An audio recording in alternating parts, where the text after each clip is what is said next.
تو یہ چیلنج ہے مرزا جیلمی کو اور مرزا جیلمی کے جتنے فالورز ہیں، 1 مہینے تک، 1 سال تک، 10 سال تک اور اپنی زندگی تک مرزا جیلمی یونس بن عبید کا نافع سے حدیث سنا ثابت کرے. بالکل قیامت آ سکتی ہے لیکن مرزا جیلمی یونس بن عبید کا نافع سے حدیث سنا ثابت نہیں کر سکتا. یہ روایت منقطع ہے اور جعلی حدیث سے جعلی روایتیں پیش کر کے صحابہ کرام کے حوالے سے کہتے ہیں صحابہ کرام اور عبداللہ بن عمر رضی اللہ تعالیٰ عنہ وہ مختار سقفی کے ماننے والوں کے پیچھے اور خوارج کے پیچھے نماز پڑھا کرتے تھے. دلیل کیا ہے؟ دلیل ہے سنن کبری بیہقی کی روایت جلد 3 صفحہ 122 پہ. وہ اس میں یونس بن عبید نافع سے حدیث بیان کریں اور ان کا حدیث سننا ہی ثابت نہیں ہے. جی علی بھائی، اگلا سوال ہے کہ آپ نے ابن عمر کا قول جو آپ نے بیان کیا کہ وہ خوارج کے پیچھے نماز کو جائز سمجھتے تھے، یہ روایت منقطع ہے. امام بخاری کا بھی یہی کہنا ہے اور نافع کی ملاقات ہی ثابت نہیں. اس کی روایت بالکل ٹھیک ہے جی. شیخ زبیلی زئی صاحب نے اس کے اوپر تحکیم لگائی بھی ہے اور صرف اس کی روایت سنن کبری البیہقی میں موجود نہیں ہے، طبقات ابن سعد کے اندر بھی موجود ہے. امام بخاری اگر کسی روایت کے اوپر کوئی جرح کرے، ویسے تو میرے علم میں نہیں ہے، اس کا یہ مطلب نہیں ہوتا کہ وہ حدیث ضعیف ہو گئی ہے. جمہور محدثین کا موقف دیکھنا چاہیے. صحیح مسلم کی کئی حدیثیں ہیں جن کو امام بخاری ضعیف سمجھتے ہیں. یہ ویسے کرنے والی جو 4 حدیثیں امام بخاری کے نزدیک ویسے کرنے والی حدیثیں ثابت نہیں ہیں، تو کیا امت نے امام بخاری کی بات مان لی ہے؟ یہی تو ہم کہتے ہیں کہ جو لوگ کہتے ہیں آپ بخاری کے مقلد ہیں، ہم کہتے ہیں امام بخاری کے مقلد ہوتے ہیں تو تمہاری طرح اندھے بن کے ان پہ گرتے ہیں. ہم امام بخاری کی کئی باتوں کو نہیں مانتے ہیں. مثلا امام بخاری یہ جو حدیث ہے ابو داؤد کی کہ ان اللہ حرم علی الارض ان تاکل اجساد الانبیاء، بے شک اللہ تعالیٰ نے حرام کر دیا ہے مٹی کے لیے کہ نبیوں کے جسموں کو کھائے، اس حدیث کو امام بخاری ضعیف سمجھتے ہیں، اس عقیدے کو نہیں. عقیدہ وہ بھی مانتے ہیں کہ نبیوں کا جسم سلامت ہے.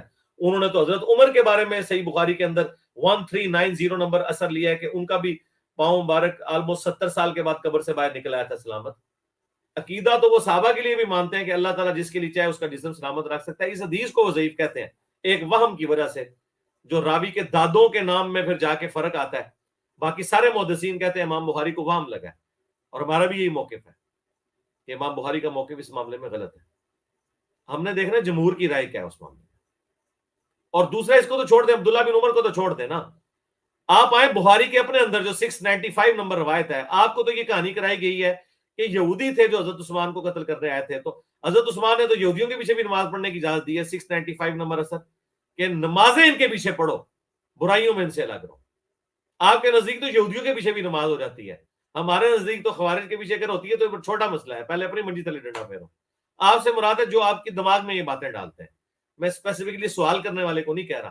اور یہ یاد رکھیے گا، میں جب بھی کسی پہ کامنٹس کروں اس سے مراد قطعاً وہ شخص نہیں ہوتا سوال پوچھنے والا، کیونکہ میں آپ کو تو شاہی کوئی نہیں سمجھتا نا.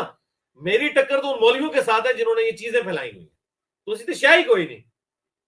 ویسے تو مولوی بھی شاہی کوئی نہیں قرآن و حدیث کے مقابلے.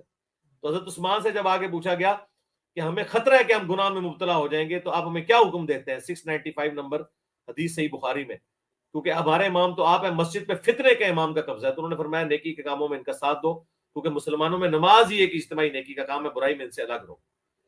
تو چلے وہ یہودی بھی ہوئے نعوذ باللہ ان کے نزدیک، ہمارے نزدیک تو وہ صحابہ اور تابعین ہی تھے.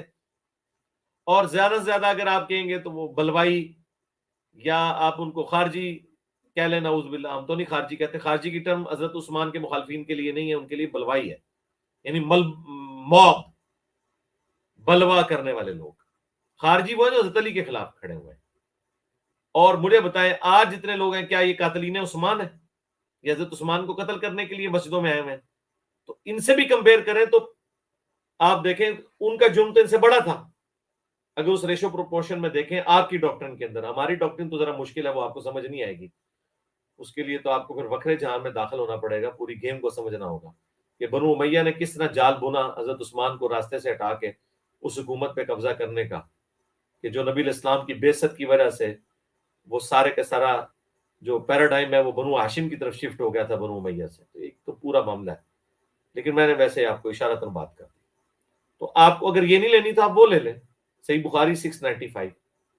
اب زمین و آسمان کی ساری مخلوقات مل کے حضرت عثمان کے اس فتوے کو ضعیف ثابت کریں، اور اس کے اوپر امام بخاری نے جو چیپٹر باندھ دیا ہے کہ باغی اور بتی کے پیچھے نماز پڑھنے کا حکم، میرا چیلنج ہے قیامت تک ٹائم ہے کوئی ایک صحیح حدیث دکھائیں کہ کسی صحابی نے یہ کہا فلاں کے پیچھے نماز ہوتی ہے فلاں کے پیچھے نہیں ہوتی.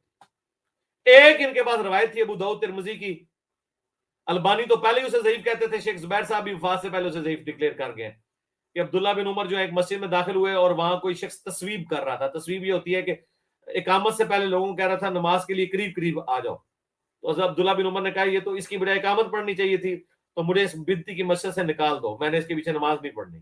یہ روایت بھی جعلی نکلی, اور پورا جو بدتی کے پیچھے نماز کا مسئلہ جو شیخ زبیر صاحب کی کتاب تھی وہ اس روایت پہ کھڑی تھی, اس سے وہ خود ہی پیچھے ہٹ گئے.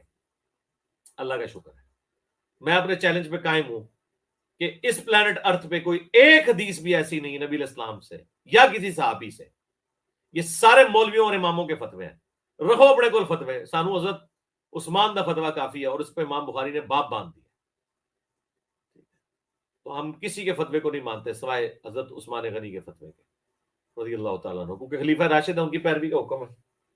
تو اڑے امام دے اپنے نے نا, آپ کے تو بریلوی حنفی دیوبندیوں کے پیچھے نماز کے قائل نہیں, حنفی دیوبندی حنفی بریلویوں کے پیچھے نہیں ہے. یہ آپ کے فتوے ہیں. فتوے کا مطلب ہی یہ ہوتا ہے ایکسپرٹ اوپینین آف اسکالر. قرآن حدیث سے اس کا کوئی تعلق نہیں ہوتا. آپ اختلاف کر سکتے ہیں. نیکسٹ.